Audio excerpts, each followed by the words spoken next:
इस वीडियो में हम बात करेंगे सीआरपीसी और आईपीसी में क्या डिफरेंस है, क्या अंतर है इन दोनों में। क्रिमिनल प्रोसीजर कोड, सीआरपीसी का फुल फॉर्म होता है क्रिमिनल प्रोसीजर कोड और आईपीसी का फुल फॉर्म होता है इंडियन पिनल कोड। देखिए, ये दोनों ही बहुत इंपॉर्टेंट लॉज हैं इंडिया के अंदर। तो सबसे पहले हमें लॉज को समझना होगा, इन दोनों के डिफरेंस को समझने के लिए कि लॉज क्या होते हैं। लॉज दो प्रकार के होते हैं, सब्सटेंटिव लॉ और प्रोसीजरल लॉ।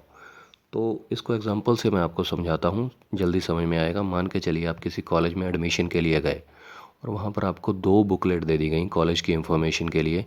जो पहले वाली बुकलेट है उसमें ये डिफ़ाइन किया गया कि कब आप कॉलेज के स्टूडेंट माने जाएंगे और कब किस एक्ट करने पर आपको जो है पनिशमेंट मिलेगी, कब किस एक्ट को रैगिंग बोला जाएगा और रैगिंग अगर आप करते हैं तो फिर आपको सज़ा कितनी मिलेगी।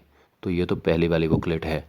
अब जो सेकंड वाली बुकलेट है उसमें ये बताया गया है कि अगर जैसे रैगिंग मैंने बात की, तो अगर रैगिंग करते हुए आप पकड़े गए तो उसके बाद जो सज़ा आपको मिलेगी वो किस प्रकार से मिलेगी, एविडेंस कैसे कलेक्ट किया जाएगा, इन्वेस्टिगेशन कैसे होगी, आपको सस्पेंड किया जाएगा या नहीं किया जाएगा, और सस्पेंड किया गया तो किस तरीके से किया जाएगा, प्रोसेस क्या होगी, कैसे प्रोसेस फॉलो की जाएगी, प्रोसीजर क्या होगा। उसी तरीके से देखिए, सब्सटेंटिव लॉ जो होता है उसमें क्या डिफ़ाइन किया जाता है ऑफेंसेस के बारे में, कि ऑफेंस क्या होता है, अपराध क्या होता है, उसकी डेफिनेशन क्या होती है। ये आईपीसी के अंदर आता है। जो सब्सटेंटिव लॉ होता है, ये आईपीसी जो है इंडियन पिनल कोड, एक सब्सटेंटिव लॉ है।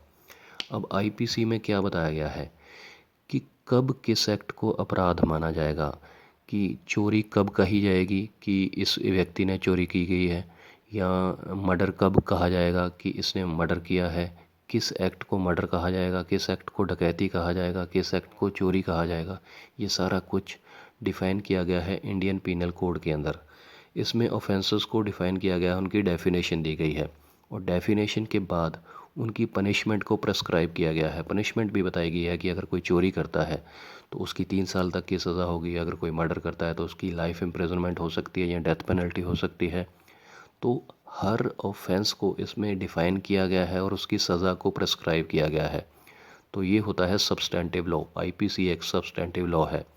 अब बात करते हैं प्रोसीजरल लॉ की। ये जो प्रोसीजरल लॉ है ये सीआरपीसी का है। सीआरपीसी एक प्रोसीजरल लॉ है। देखिए, इसमें क्या होता है, इसमें पूरी प्रोसेस बताई जाती है। सबसे पहले तो इम्प्लीमेंटेशन ऑफ सब्सटेंटिव लॉ, कि ये हेल्प करता है सब्सटेंटिव लॉ को इम्प्लीमेंट करने में, आईपीसी को इम्प्लीमेंट करने में सीआरपीसी हेल्प करता है। कि जैसे कोई आरोपी है, देखिए पुलिस क्या करती है कि जब किसी को एफआईआर करती है तो सबसे पहले आईपीसी की मदद लेती है कि इसने क्या ऑफेंस किया है, उसके अकॉर्डिंग वो एफआईआर करते हैं और उसकी पनिशमेंट तो उसके बाद तय होगी। आईपीसी की मदद लेने के बाद, उसके एफआईआर करने के बाद जो प्रोसेस वो फॉलो करते हैं, फिर वो सीआरपीसी में आ जाता है कि कब आरोपी व्यक्ति को पकड़ा जाएगा, कैसे उसे जज साहब के सामने कोर्ट में पेश किया जाएगा, उसका कितने दिनों का पुलिस रिमांड ले सकते हैं, कैसे ले सकते हैं, कब उसको जुडिशियल कस्टडी में भेजा जाएगा, कैसे वो आरोपी व्यक्ति अपनी बेल के लिए अप्लाई कर सकता है, पूरा ट्रायल कैसे चलेगा, पूरी जो प्रोसेस है, इन्वेस्टिगेशन कैसे होगी, एविडेंस कैसे कलेक्ट किए जाएंगे, वो सारा कुछ सीआरपीसी में है, पूरी प्रोसेस बताई गई है। तो जितनी भी प्रोसेस होती है इम्प्लीमेंटेशन ऑफ सब्सटेंटिव लॉ, और जितनी प्रोसेस होती है वो सारी की सारी सीआरपीसी के अंतर्गत आती है। अब इनमें और डिफरेंस क्या है उसके बारे में डिस्कस कर लेते हैं। देखिए, जो आईपीसी है ये एक सब्सटेंटिव लॉ है, मैं ऑलरेडी बता चुका हूँ आपको, और जो सीआरपीसी है वो एक प्रोसीजरल लॉ है।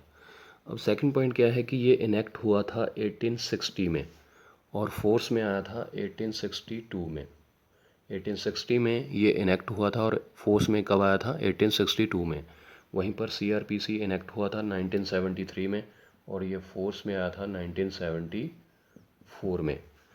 अब आईपीसी के अंदर टोटल 511 सेक्शंस हैं, 511 सेक्शंस हैं और 23 चैप्टर्स हैं।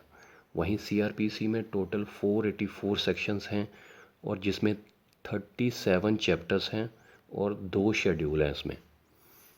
अब यहाँ मैं ऑलरेडी आपको बता चुका हूँ कि आईपीसी के अंदर क्या है, इंडियन पिनल कोड के अंदर क्या है, कि डिफ़ाइन किया गया है हर ऑफेंस को, हर अपराध को, कि कब किस एक्ट को अपराध माना जाएगा और कौन सा अपराध माना जाएगा।